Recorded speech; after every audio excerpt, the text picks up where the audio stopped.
Bienvenue dans ce débat de la mi-journée sur votre chaîne préférée. Et initialement, nous parlons aujourd'hui, bien sûr, de la révision de la liste électorale, initialement prévue du 2 au 31 janvier 2025, puis prorogée jusqu'au 8 février. Tous les citoyens gabonais, qui soient résidents au Gabon ou à l'étranger, étaient invités à s'engager justement dans cette opération en préparation de l'élection présidentielle du 12 avril 2025. Près d'un mois après la fin de ce processus et un peu plus de 6 semaines du scrutin, quel est le bilan de cette révision de la liste et du fichier électoral? Pour en parler, je reçois sur ce plateau M. Hildevert Boutsou Bouila. Vous êtes le directeur général adjoint des élections et des libertés publiques au ministère de l'Intérieur. Bonjour à vous. Bonjour. Avec vous, M. Pierre Claver Tchema Iwessa, membre de la société civile, enseignant du second degré général et doctorant à l'université Omar Bongo. Bonjour à vous. Bonjour monsieur, je suis très ravi d'être sur ce plateau pour pour pouvoir éclaircir et éclairer l'opinion sur la question de la révision de la liste électorale. C'est un instrument important parce que c'est cet instrument nous y viendrons, bien sûr. Va nous permettre nous y viendrons, d'avoir les électeurs qui correspondront à l'élection qui est on va juste poser les bases en avril. D'accord, on va juste poser les bases avec justement monsieur Mboutsou Bouila. Vous êtes du ministère de l'Intérieur. Vous êtes donc le mieux placé pour nous parler justement de cette liste électorale. On va commencer par une question simple. Pourquoi la révision de cette liste était-elle si cruciale et importante dans la période dans laquelle nous sommes? C'est la révision de la liste électorale. L'objectif, c'est d'avoir une liste électorale saine. Pourquoi? Tout simplement parce que la liste électorale est l'élément clé qui permet d'organiser le scrutin et justement d'avoir tous les électeurs éligibles pour le choix des candidats aux prochaines élections présidentielles. D'accord. Quand on dit les électeurs éligibles, on parle des personnes en âge de voter, qui remplissent certaines conditions. Quelles sont les conditions? Déjà, la première condition, c'est l'âge. D'accord. Être âgé de 18 ans révolu, de nationalité gabonaise, de sexe féminin ou masculin, femme ou homme, déjà. Et puis, naturalisé ou gabonais d'origine. Voilà. Et le justifier par des pièces à soumettre aux équipes qui sont sur le terrain. D'accord, d'accord. On a souvent entendu parler de beaucoup de problèmes autour de la liste électorale. On parle souvent d'épuration, du fait qu'il y a beaucoup de failles, on va dire, dans l'établissement de ce fichier. Est-ce que vous pouvez nous rassurer déjà là, d'entrée de jeu, que les choses sont, on va dire, mieux que ce qu'on a connu auparavant? Déjà rappeler l'intérêt d'une révision de la liste électorale. Allez-y. C'est de faire des correctifs, de faire la mise à jour de cette liste, de voir dans quelle mesure extirper les données obsolètes et voir dans quelle mesure remettre au goût du jour les nouvelles informations qui intègrent le fichier électoral. Pourquoi? Pour que nous allions aux élections avec un fichier électoral non seulement fiable, mais qui permette de faire en sorte qu'il n'y ait pas de couac pendant le déroulement du scrutin. D'accord. S'assurer que les Gabonais qui ont bien voulu s'inscrire sur la liste électorale, leurs informations sont bel et bien renseignées et qu'ils vont voter sans heurts. Sans heurts, voilà. D'accord. Donc on vient à vous, Monsieur Tchema Iwessa. Quelle est votre opinion, quel est votre avis sur d'abord le fichier électoral, historiquement, c'est-à-dire depuis au Gabon, c'est pas maintenant qu'on parle de ça, et par rapport à l'échéance qui vient, quelle est votre opinion et votre avis sur la révision de cette liste et ce fichier? Écoutez, l'actualité internationale aidant, vous avez un des présidents les plus puissants de la planète qui a dit à son homologue qu'il était un dictateur sans élection. En effet. Or, la question de l'élection... Donald Trump avec Zelensky, bien sûr. Très bien. La question de l'élection est tributaire de la liste électorale. D'accord. Okay? La liste électorale est un outil de procédure du scrutin d'un État. Nous ne pouvons rien sans liste électorale. Et vous savez que dans notre pays, il y a une tradition qui s'est installée depuis 1993 avec ce qu'on appelle le tripatouillage de la liste électorale. En 1993, en 1998, en 2005, en 2009, en 2016 et en 2023. La liste électorale a été toujours au cœur de la contestation. Qu'est-ce qu'on constatait? On contestait les doublons. Oui. C'est-à-dire vous votez à Kango, vous venez voter à Libreville, vous venez voter à Lalala. D'accord. Et là, l'administration avait failli. Jusqu'en 2023, l'administration a failli. Alors, vous avez, par exemple, l'année 2093. D'accord. On a eu des élections... 1993, oui. 93, on a eu des élections dans ce pays. De son âme, le ministre Mboumoum Yakou est venu donner les résultats alors qu'on n'avait pas encore toutes les résultats. On a contesté cette liste électorale. En 98, ça va être la même chose. En fait, ça devient récurrent. D'accord. Alors, maintenant, il faut le dire, nous avons, en 2023 récemment, dit que les élections étaient pipées. D'accord. En tout cas, le CETIRI nous a dit ça. Il est pipé à tous les niveaux. Mais la liste électorale a posé beaucoup de problèmes. D'accord. Alors, maintenant, à ce niveau, on nous dit, au travers du dialogue national inclusif, En effet. au travers de la rédaction de la Constitution, au travers du nouveau code électoral, on nous dit qu'il y a une révision électorale, la liste électorale, préalablement en avril, puis on est revenu en janvier. On nous a dit, c'est comme ça se passe. D'accord. Bien, il faut le dire, l'élaboration d'une liste électorale est très sensible. Je vois le ministère de l'Intérieur, je vois le DGA qui est ici, je m'interroge sur beaucoup de choses. La liste électorale engage le ministère du Budget. De l'Intérieur. L'économie numérique. De l'économie également, d'accord. L'économie numérique. L'économie aussi, au travers du pan de la Direction générale de la statistique. Je me dis que dans cette liste électorale, cette fois-ci, on aura certainement des données fiables. Parce qu'on sera capable, à travers cette liste électorale, de pouvoir nous faire une répartition géographique. Exactement. Une répartition en termes de femmes et hommes. Une répartition en termes d'âge. Une répartition en termes de militaires. Une répartition. Parce que c'est ça la liste électorale. Le ministère de l'Intérieur doit travailler là-dessus. Pas seulement nous dire, oui, ça s'est très bien passé. Il faut le dire. Elle est initialement prévue pour avril, on est revenu en janvier, on nous a évoqué les raisons de probité et de transparence. D'accord. Mais c'est quoi la probité et la transparence? Lorsqu'on est juge et parti dans un processus. Vous considérez que le ministère de l'Intérieur juge est parti? Bah parce que le ministère de l'Intérieur, à l'époque de Mboumoum Yakou et les autres qui ont suivi, a failli sur toute cette tâche-là. D'accord. Je ne sais pas comment M. Imongo va faire le bateau magique qu'il a apporté. Parce qu'il est au CETIRI, il est au gouvernement. Et je me dis, vraiment, cette fois-ci, on a créé des agences, des commissions. On a créé des agences. 158 commissions d'enrôlement électoral. Plus une vingtaine au niveau de l'Afrique, l'Europe et l'Occident. Et l'autorité de contrôle aussi des élections. Mais très bien, on a créé des superpositions. Il y a la commission, il y a l'autorité, et il y a même la Cour constitutionnelle. Souvenez-vous, en 2016, à Franceville, écoutez, on nous dit qu'en 10 ans, on peut doubler, on peut passer de... Vous parlez des gonflements des listes. On va revenir dessus. À Franceville, vous avez vu ce que ça a occasionné? En effet. La question de la liste électorale. On est parti, on se retrouve avec 71 000 électeurs. Et on nous a dit que la population altogovienne est partie de 100 000 à 200 000 en 10 ans. Alors quand vous interrogez les statisticiens et les géographes, ils vous diront que ce n'est pas possible. Moi, je souhaite que cette liste électorale, en vérité, la liste électorale, c'est quoi? C'est un registre où est dressé les noms des électeurs qui vont participer au scrutin. Elle consiste à quoi? Elle consiste à vérifier qui va voter et pourquoi il le vote, n'est-ce pas? Or, si on nous remet encore ça, parce que je voulais savoir, est-ce que le ministère de l'Intérieur a tiré les leçons du référendum? D'accord, justement. Voilà. On va laisser le ministère de l'Intérieur répondre. Monsieur Mboutsou Bouila, déjà, il y a une question simple. Quand est-ce qu'on aura justement cette fiche, ou cette liste plutôt électorale définitive? Il y a des étapes pour arriver à la liste électorale définitive. D'accord. Je reviens encore. Vous pouvez réagir par rapport à ce que... Je vais réagir. Nous sommes dans le processus de la révision de la liste électorale. Effectivement, il y a eu certainement des déclinaisons qui ont été faits par rapport à la liste électorale. Mais je pense qu'aujourd'hui, l'introduction de la biométrie, qui est un facteur important dans le processus de la liste électorale, est un élément qui vient en fait réduire les récriminations qui sont faites sur la liste électorale. L'un des cas majeurs constatés, c'était le cas des décédés, qui apparaissaient souvent le jour des scrutins sur la liste électorale. À la veille du référendum, le ministère de l'Intérieur a commis une grande opération de toilettage du fichier électoral. Je dis bien du fichier électoral. Oui. Il était question de prendre à tâche avec toutes les collectivités locales et tout le personnel de commandement qui fait office d'officier d'état civil. Les chefs de quartier, donc. Tout ce monde-là, de nous transmettre les états des décédés. De façon à ce que nous, en arrière-plan, nous puissions voir dans la base... On les transmet comment? Avec des fiches papier, de façon numérique, sur un site? Les deux formats. Format papier, c'est important parce que ce sont des documents qui sortent de registre. D'accord. Et puis format numérique, on fait une comparaison. Et puis on va en site central vérifier si bel et bien ces citoyens sont dans la liste électorale pour pouvoir les extraire. C'est un travail qui a été fait. Mais il est quand même important de rappeler que cette compétence d'extraire les décédés est une compétence double.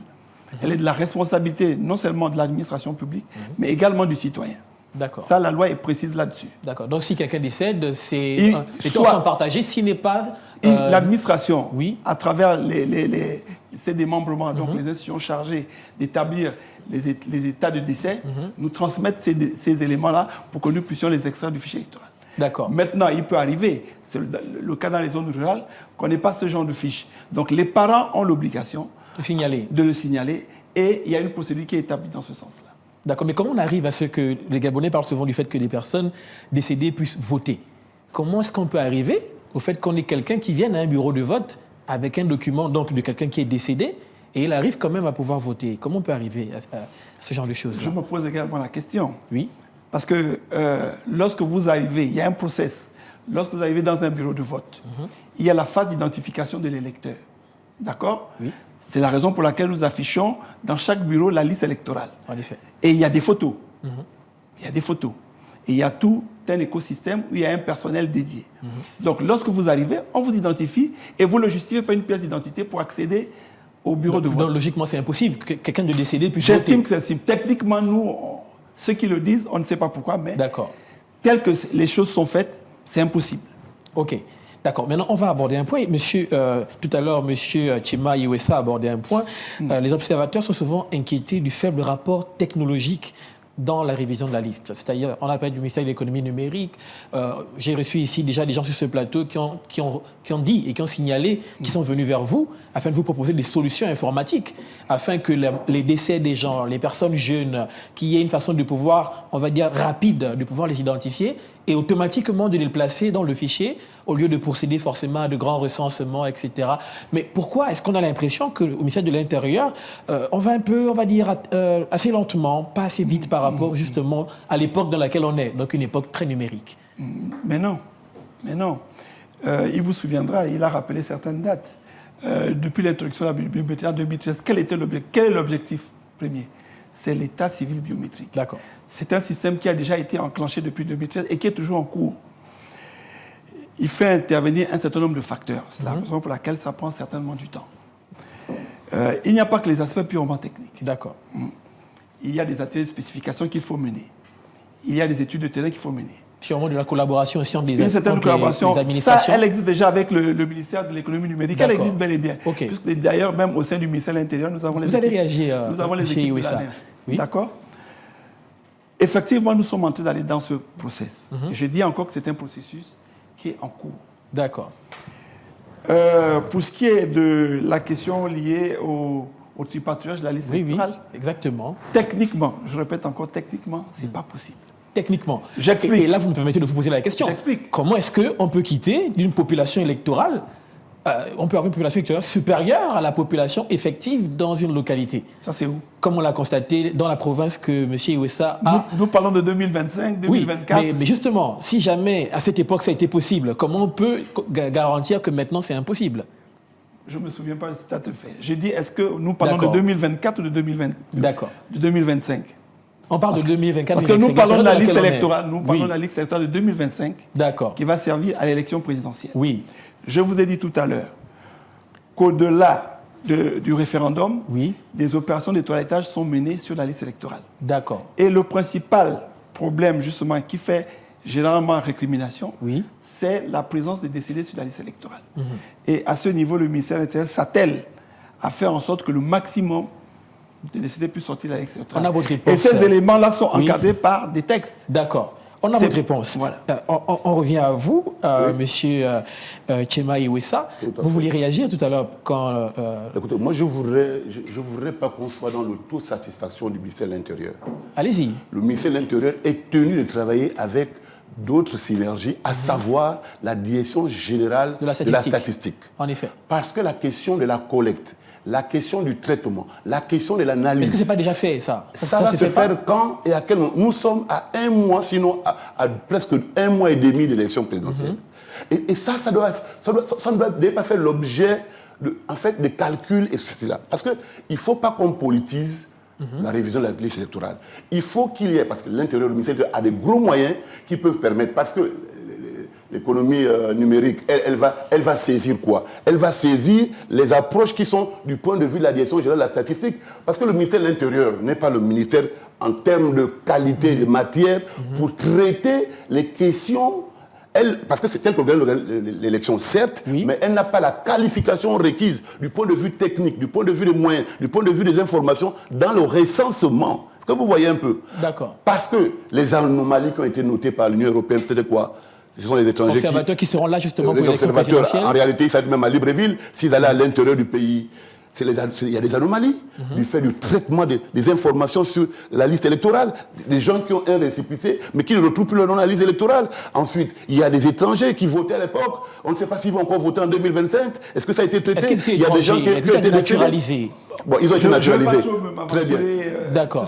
Je boucle. Oui. Le ministère de l'Intérieur nous parle des gens qui sont décédés, mais quand on voit la configuration d'une circonscription locale, un département, il est fait de quoi? Il est fait d'un préfet, d'un secrétaire général, il y a le secrétaire cantonal, il y a le chef de regroupement, il y a le chef de canton. Vous revenez sur qui sont des relais pour dire qu'il y a eu décès, donc on peut... En fait, vous pensez qu'il y a faille au niveau de l'organisation même sur le terrain? Il y a une faille sur le terrain, parce que d'abord au niveau de la campagne qu'ils ont menée, ils nous ont dit à la veille du 2 ou 3 que voilà, il y aura ceci. Est-ce que l'éducation populaire a été impliquée à 100%? Est-ce qu'il y a eu des émissions? Est-ce qu'il y a eu des déplacements? Il y a eu des émissions ici à Gabon 24. Oui, à Gabon 24, mais quand on est dans les localités où il n'y a pas le signal, on fait comment? Il y a les directions provinciales de la culture et de l'éducation populaire qui devaient être impliquées. Mais comme la liste électorale, c'est une affaire à gros sous, deux fois, on fait au minimum, et après, c'est vous qui allez en payer les conséquences. Je vais rappeler que M. Iwesa est membre de la société civile. Donc, ce qu'il dit, vous l'avez dit. Ce qu'il dit est certainement aussi le ressenti de plusieurs observateurs. Qu'est-ce que vous avez à répondre par rapport à ça?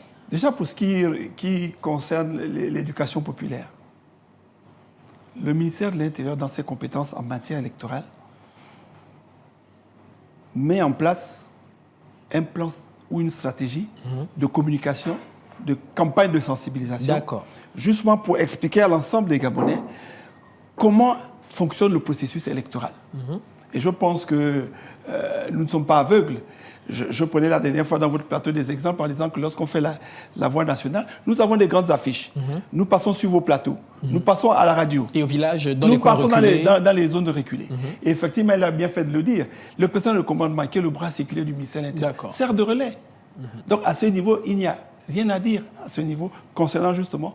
Et n'oublions pas que l'exercice électoral, c'est un exercice que nous avons en ce qui concerne les élections multiparties depuis 2013, 1993, je veux dire. Oui. Donc les Gabonais sont généralement habitués aux opérations électorales, sauf que nous l'avons quand même modernisé. D'accord. Nous l'avons modernisé avec l'introduction de la BMT. J'insiste là-dessus. Pourquoi? Parce que tout à l'heure, il parlait de cas de doublons. Oui. Je veux le dire. La liste électorale, sauf s'il m'en apporte la preuve, depuis que nous avons introduit le système biométrique dans la liste électorale, on n'a plus jamais enregistré un seul doublon. Depuis 2013 donc? Sauf s'il m'explique ce qu'on entend par doublon. D'accord. Pourquoi je le dis? Tout simplement parce qu'on parle des données biométriques. Vous êtes jumeaux. Vous êtes nés de la même mère, du même père. Vous êtes jumeaux. Lorsqu'on prend vos empreintes, les empreintes sont différentes. D'accord. Pour des jumeaux. Donc il est impossible qu'une personne soit deux fois dans la liste électorale. Dans le fichier. Sauf peut-être par magie. Vous répondre, alors, moi, je voudrais dire au DG, Omar Bongo disait le Gabon est un pays de verre. Nous devons tenir au peuple gabonais le langage vrai et le langage de la vérité. Parce que ce pays, il n'y a pas de petits Gabonais, il n'y a pas de moins Gabonais. Nous souhaitons qu'il y ait un processus véritablement fait de transparence et de probité. La question centrale, c'est la question du juge et parti. Est-ce que notre administration a-t-elle fait le travail dans les normes requises? Est-ce que vous souhaiteriez qu'on revienne à l'époque du CGE, c'est-à-dire où c'était ce centre des élections qui organisait l'élection et par le ministère de l'Intérieur? Est-ce que c'est ce que vous essayez de dire là maintenant? Nous suivons ce qui se passe à gauche, au Sénégal. C'est le ministère de l'Intérieur qui a fait le travail. D'accord, mais dans ce cas, il n'y a pas de problème au Sénégal. Et c'est le ministre de l'Intérieur de Macky Sall qui est venu dire que Diomaye Faye a gagné l'élection. Est-ce que vous entendez? D'accord. Vous savez, la question de la liste électorale, elle est importante parce que même les partis politiques, j'ai cru entendre qu'il y avait le PDG dans ce pays. Le PDG a certainement 50 000 électeurs ou 50 000 adhérents. Et dans ces 50 000 adhérents, on peut faire ce qu'on appelle, il en sait quelque chose, une répartition géographique, une répartition sexuelle, une répartition masculine. C'est ce qu'on attend du ministère de l'Intérieur. Pour nous dire, bon, nous sommes... le 12, il y a l'élection. Maintenant, notre liste électorale montre qu'il y a eu des avancées. Et ces avancées sont le fait, par exemple, d'une prise de conscience des jeunes filles ou des jeunes garçons, ou bien des ouvriers, ou bien de la société civile, ou bien des militaires, et tout ça. Parce que c'est un flou artistique de nous dire il y a eu une embellie, il y a eu une prise de conscience, parce qu'en 2023, nous avions une liste électorale de plus de 600 000, sinon 800 000 électeurs, ou bien récemment en 2025 là. En effet. Hein? Est-ce que vous voyez, bon, de 2025 à l'élection du référendaire, est-ce qu'il y a eu les primo-électeurs? C'est quoi les primo-électeurs? C'est-à-dire ceux qui ont 18 ans. Ok, justement, voilà. monsieur, ça touche un point important. Est-ce que vous voyez? On était à 600 000 environ, on va dire près de 600 à 800 000, c'était ça? En quelle année? C'était 800 000, je pense, le nombre... Je souhaiterais que lorsqu'on oui. Vous avez les chiffres. Vous avez les chiffres. Arguments, oui. Il faut les justifier. Vous avez les chiffres. Vous pouvez donc nous avancer les chiffres. Voilà. Officiellement, on est à combien? Officiellement, nous sommes à plus de 850 000 électeurs. D'accord, pour 2 millions d'habitants environ. Pour 2 millions d'habitants. D'accord. Jusqu'à la phase du référendum. D'accord. Nous sommes à 850 000 électeurs. Et est-ce que maintenant on peut avoir un chiffre sur ce que vous faites actuellement, le travail que vous faites actuellement? Mais voilà, c'est pour ça qu'il est parfois important de prendre le temps d'expliquer le process. Comme vous l'avez si bien dit dans votre introduction, nous avons démarré la phase de la révision électorale en début janvier. Oui. Et c'est poursuivi jusqu'au 8 février. Cette étape, c'est l'étape qui nous a permis justement de nous rapprocher des populations, leur demander de venir consulter la liste électorale, s'assurer que les données qu'ils nous ont transmises sont des données correctes par rapport à la liste que nous avons éditée. Et ensuite, il y a le cas justement des primo-électeurs. La population électorale peut évoluer en fonction des tendances politiques ou bien de l'ambiance politique. Or, aujourd'hui, avec la révision qui s'est faite, on s'est rendu compte d'une chose.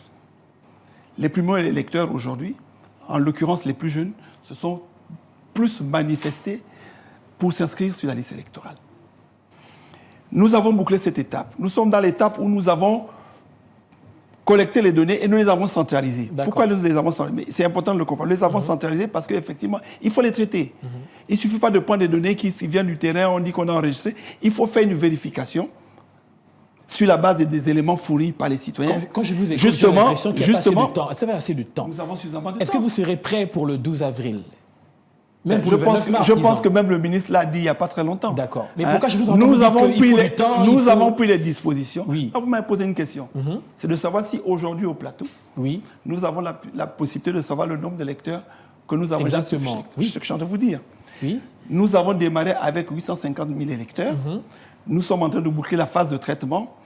D'ici une semaine maximum ou la fin de cette semaine, nous allons être fixés sur le nombre d'électeurs. Pourquoi? D'accord. Pourquoi le traitement? On garantit aux Gabonais que d'ici une semaine, ils l'auront. Pourquoi je parle du traitement? Oui. Parce que le traitement, effectivement, lorsque nous prenons les données, nous avons l'obligation, justement, pour éviter toutes les récriminations, de nous assurer que les données qui ont été collectées, il n'y a pas de données fausses, il n'y a pas de doublons.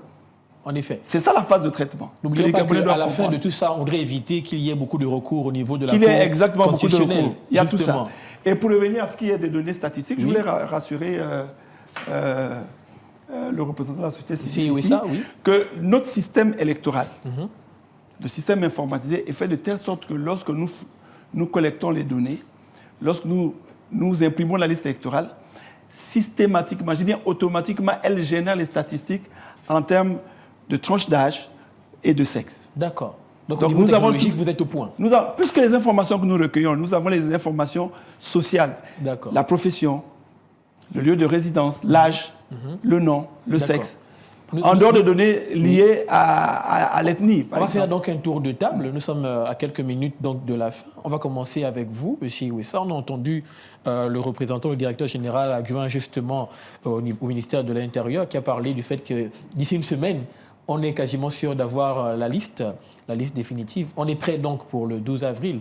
Alors, je voulais quand même rappeler, attention, la liste définitive, c'est celle qui va servir au scrutin. D'accord. Dans le process, puisque l'élection c'est le 12 avril, nous avons le mois de mars. Oui. Nous sommes à la fin du mois de février. En effet, la campagne c'est le 29 mars. Nous allons imprimer cette liste électorale pour la soumettre à nouveau à la consultation de la population. Pour s'assurer que les données que nous avons collectées pendant les 30 jours ont été bel et bien transcrites sur la liste électorale. Donc, ils viendront à nouveau, pendant quelques jours, s'assurer qu'effectivement le ministère de C'est juste l'Intérieur... protocolaire où il y a possibilité donc de repousser si jamais il y a un problème. Non, pas Imaginons repousser. que les gens constatent et ils voient qu'il y a toujours Nous des prenons en- irrégularités. Nous prenons en compte ces remarques justement pour affiner justement les données.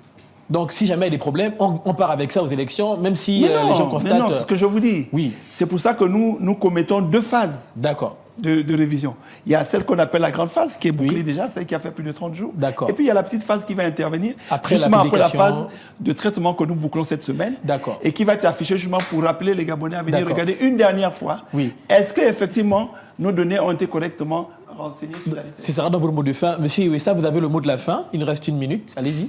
Écoutez, moi je suis réaliste, j'ai les pieds sur terre et je suis au Gabon. En effet. Je dis l'administration devrait être à l'écart de cette affaire-là.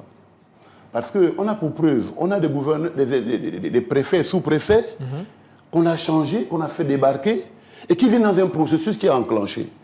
Est-ce qu'ils auront le temps matériel pour pouvoir intégrer cette mécanique-là? Je dis, notre pays est petit. Il a le mot de fin. S'il vous plaît, Il a le mot de fin. Vous avez parlé. Monsieur Iwessa a le mot de fin. On Oui. est à 2 300 000 d'habitants. Oui. C'est ça, ce qu'on c'est appelle, 2000, c'est ce qu'on appelle le taux d'accroissement naturel. Oui, oui. Il est inadmissible pour une superficie de 166-667 km² 200, oui. que nous ne soyons pas capables. On devrait être déjà en possession de cette liste électorale. Or, on est à 1 mois, on nous dit on est encore à la phase de traitement. D'ici une semaine, on dit Et qu'on moi, va. je m'interroge sur l'implication de la direction générale de la statistique parce qu'en 2016, la Cour constitutionnelle est venue nous dire des choses. En réalité, les gens qui ont la matière, c'est Espérons cette que ça direction se générale. retrouvera plus. Ce La n'est pas le direction ministère de la l'Intérieur. statistique, Et à son ensuite- rôle, c'est le recensement, Et ensuite- le recensement général de la D'accord, nous sommes population, au niveau qui n'a rien à DG, voir nous sommes avec... Mais j'ai beaucoup. Non, mais attendez, mais D'accord. écoutez, vous avez D'accord. parlé, je ne vous ai pas interrompu. J'ai beaucoup pour dire. J'ai dit, Oui. autant la liste électorale que la carte d'électeur sont des éléments importants D'accord. et de fiabilité. On pourra reparler de et ça. nous pensons On que pourra revenir ici pour notre parler pays de a ça. besoin d'une élection Oui. transparente, D'accord. équitable. Elle le Et donc, sera. il faut jeter la question D'accord. de juge parti, d'une administration Juge qui, parti. de mon point de vue... Et c'est terminé. Mais il est quand même, Et c'est terminé. il est quand même D'accord. important que je dise quelque chose sur la Donc, question je de juge et rappelle parti, que vous êtes- s'il vous plaît, je s'il vous plaît. rappelle que vous êtes, bien sûr, monsieur Hildebert Boutsou Bouila, vous êtes directeur général adjoint des élections, des libertés publiques au ministère de l'Intérieur. Je rappelle que vous êtes monsieur Pierre Claver Tchema Iwessa, membre de la société civile, enseignant et doctorant à l'UOB. Le personnel de commandement, récent, une seconde, le personnel de commandement Oui. qui a été récemment affecté Oui. dans les départements ont bel et bien suivi une formation concernant le processus D'accord. électoral. Merci à Et vous. je voulais rappeler qu'ils ne sont Oui. pas étrangers à ce processus. D'accord, nous sommes Donc arrivés ils ont au de la terme matière. de ce débat. Restez connectés sur votre chaîne Gabon 24. À très bientôt. Au revoir.